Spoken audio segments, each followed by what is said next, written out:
Hello and welcome back. Since we had our last chat with Paul about the events industry in December 2020, just before Christmas, things have obviously changed quite considerably. We're now in January 2021 in the third lockdown. So here to run us through the changes that have taken place is Paul, the director from Purple Patch Group. Welcome back, Paul. Hi, John. Good morning. Good to see you again. You too as well. So where is the world of events right now, considering the circumstances that we find ourselves in January 2021? So good question. I think when we last spoke back in December, we had a sort of certain direction of travel. Oliver Dowden had announced that he expected the events industry to be back to relatively normal by Easter 2021. And I think clearly now with lockdown 3, that's not the case. I think our world changes sometimes, certainly on a weekly basis, and sometimes actually on a daily basis. When we spoke in December, we were planning really to move back towards hybrid events and moving away from 100% virtual, and clearly now that direction is very different. I mean, for example, we have 2 events. This week we have one that's 100% virtual, which is in Ward Ceremony, which we managed yesterday. It's an audience of about 2,500 people and 16 presenters, and that was 100% virtual and very successful. As we're talking today, we actually have another event that's live as we speak, and that's a hybrid. And that's 2 presenters coming from the office in the city, and then 7 other presenters coming from their homes or their regional offices. So we're in a very fluid, sort of changing world. I guess the key question for me is, what does 2021 look like? And nobody knows, John. I mean, that's the bottom line. But my guess is that we won't see any physical events in 2021, and that's a change of my mind since December when we last speak. And why is that? Well, I think you and I are in Group 9 for the vaccination, as we both know, and that's going to be in the autumn or early into winter 2021.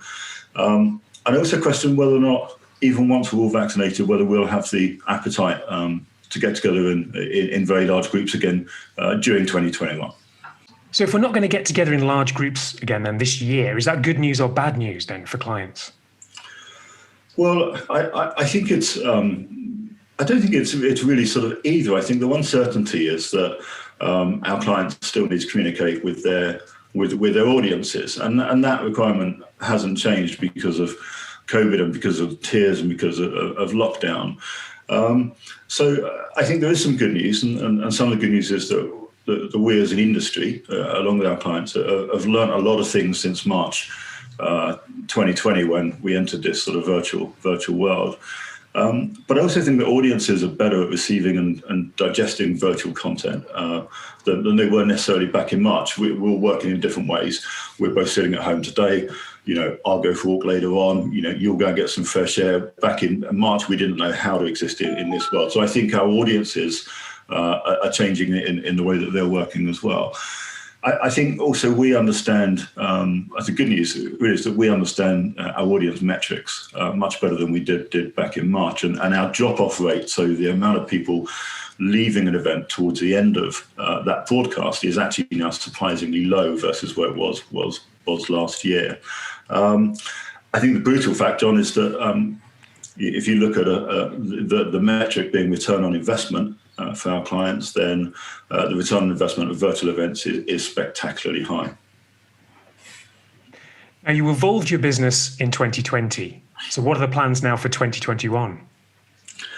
So our business did evolve in 2020, and certainly not by design, but out of necessity, to sort of service our clients sort of better during those lockdowns. I think 2021 we already have a much bigger team of people working with us and for us. We have now some dedicated virtual event directors, all of whom have got experience of running hundreds of virtual events over the last 10 months. Excuse me. We've got a new partner studio down in Brighton where we can now take in broadcast quality interviews from our clients, and that fills a sort of gap at the moment where we're able to film at the moment, but we're not filming at the moment in January, and I think we won't be filming again until about March. I think for the rest of 2021, we'll just continue to sort of refine our virtual offering based on what we've learned from delivering what is now, I think, 60 or 61 virtual events. At its core, I think we will just remain ready to flex at whatever 2021 brings, the unknown, shall we say. And of course, then, I mean, does that make you more optimistic about 2021? I think it's difficult to use the word sort of optimism. Where we are at the moment, we're on a sort of rainy January morning in lockdown 3. You've not had the snow yet, then? No, we haven't. We've had constant rain. But I think the reasons for optimism are versus last March, of course, we now have the vaccine.